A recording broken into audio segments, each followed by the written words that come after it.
തിരുവനന്തപുരത്ത് ജയിച്ച BJP കൗൺസിലർമാർക്ക് പ്രധാനമന്ത്രിയുടെ വക വരുന്നുണ്ട് എന്ന് മേയർ പ്രഖ്യാപിച്ചപ്പോൾ ഞാൻ വിചാരിച്ചാണ് എവിടെ പോയി ഇത്.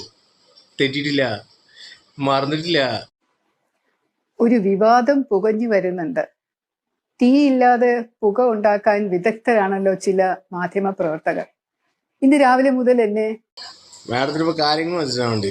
മാഡം ട്രെയിനിങ്ങും അതേപോലെ പഠിച്ചുകൊണ്ടിരിക്കുകയാണ്. ഇപ്പോൾ പഠിപ്പ് എന്തായാലും ഒരു സ്റ്റേജ് അങ്ങോട്ട് കടത്തുന്നുണ്ട്. മാഡം മുൻകൂട്ടി പ്രവചിക്കാൻ തുടങ്ങിയിട്ടുണ്ട് കാര്യങ്ങൾ. വിളിക്കുന്നു. മാധ്യമങ്ങളിലുള്ള കുറെ സുഹൃത്തുക്കളാണ്. അവരോട് ഇത് പറഞ്ഞാൽ അവരത് എഡിറ്റ് ചെയ്തിട്ട് അവർക്ക് ആവശ്യമുള്ള വിവാദങ്ങൾ ഉൾപ്പെടുത്തി മാത്രമേ കാണിക്കൂ.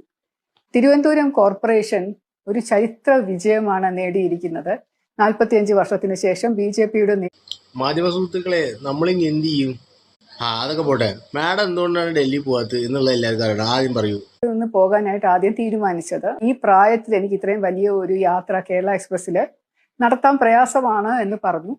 അപ്പോൾ ഫ്ലൈറ്റിൽ വേണമെങ്കിൽ അറേഞ്ച് ചെയ്യാമെന്നൊരു ഓഫർ ഉണ്ടായിരുന്നതാണ്. പക്ഷെ ഞാൻ പറഞ്ഞു വേണ്ട, എന്തിനാണ് വെറുതെ കാശ് കളയുന്നത്. എനിക്കാണെങ്കിൽ ഇതുപോലെ പൈസ ഒരുപാട് അനാവശ്യമായിട്ട് മുടക്കുന്നത്. നമുക്ക് തോന്നാം ഇത്രയും വലിയ പാർട്ടി, രാജ്യം ഭരിക്കുന്ന പാർട്ടി, അവർക്കൊരു ഫ്ലൈറ്റ് ടിക്കറ്റ് ഒക്കെ ഒരു അധിക ചെലവാണോ, അത് മേഡം അവരെ കളിയാക്കണോ? അല്ല, എന്നാ അതിനും കാരണമുണ്ട്. ഇപ്പൊ മേഡം പറയും.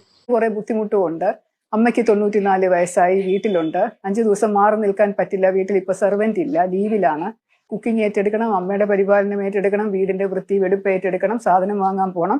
അതോടൊപ്പം എൻ്റെ കൗൺസിലർ ജോലിയും ചെയ്യണം. അപ്പൊ 5 ദിവസം മാറി നിൽക്കാൻ പ്രയാസമാണ്, അതുകൊണ്ടാണ് ഞാൻ പോകാത്തത് എന്ന് ഞാൻ പറഞ്ഞു. അപ്പൊ അതാണ് ശരിക്കുമുള്ള. ഇതൊക്കെ പറയുമ്പോഴും കുറെ പേര് പറയും മാഡത്തിന് സ്ഥാനം കിട്ടാത്തതിനാൽ മാഡത്തിന്റെ പ്രതിഷേധമാണ്, അത് രേഖപ്പെടുത്താനെന്നൊക്കെ പറയും. അതിനെ കുറിച്ച് എന്താണ് പറയാനുള്ളത് മാഡത്തിന്? ഉള്ള കാര്യം, അല്ലാതെ പ്രതിഷേധിച്ചോ ആരോടും അനിഷ്ടമുണ്ടായിട്ടോ അല്ലെങ്കിൽ എന്നെ അതാക്കിയില്ല ഇതാക്കിയില്ല എന്നൊക്കെയുള്ള എൻ്റെ നീരസം പ്രകടിപ്പിക്കാനോ ഒന്നും അല്ല പോകാത്തത്.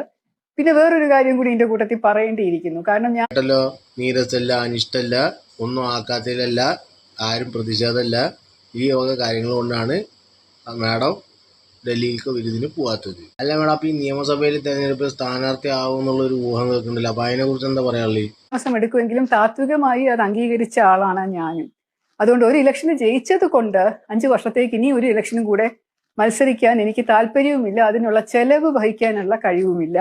അത് പാർട്ടിയെ കൊണ്ട് വഹിപ്പിക്കുന്നത്. ഒരു രാജ്യം ഒരു തെരഞ്ഞെടുപ്പ് എന്നത് താത്വികമായിട്ട് മനസ്സിലാക്കി അത് മനസ്സിൽ ആദർശമായി കൊണ്ടുനടക്കുന്ന മാഡം ഈ ഒരു തെരഞ്ഞെടുപ്പ് ജയിച്ചതുകൊണ്ട് ഇനി ഒരു തെരഞ്ഞെടുപ്പിൽ മത്സരിക്കില്ല എന്നുള്ളത് വ്യക്തമാക്കിയിരിക്കുകയാണ്. അതുകൊണ്ട് ഇതൊരു വിവാദമാക്കാൻ ആരും ദയവ് ചെയ്ത് ശ്രമിക്കല്ലേ. ഇല്ല മാഡം, സംഭവപ്രകാരം മാഡം സ്കോർ ചെയ്തു. മാഡം എല്ലാ ആംഗിളും വെച്ചിട്ട് ഈ പറയാനും പോകാനും എല്ലാം ചോദിക്കാനുള്ള വിവാദവും ഉണ്ടാക്കാൻ പറ്റുന്ന വിവാദം ഒക്കത്തിനുള്ള ഉത്തരവിലുണ്ട്. ഇനിയിപ്പോൾ വിശദീകരണമായിട്ട് വേറെ വരണ്ട. നമുക്ക് അടുത്ത പരിപാടി വരുമ്പോൾ എന്തെങ്കിലും ഉണ്ടെങ്കിൽ അപ്പോൾ നോക്കാം.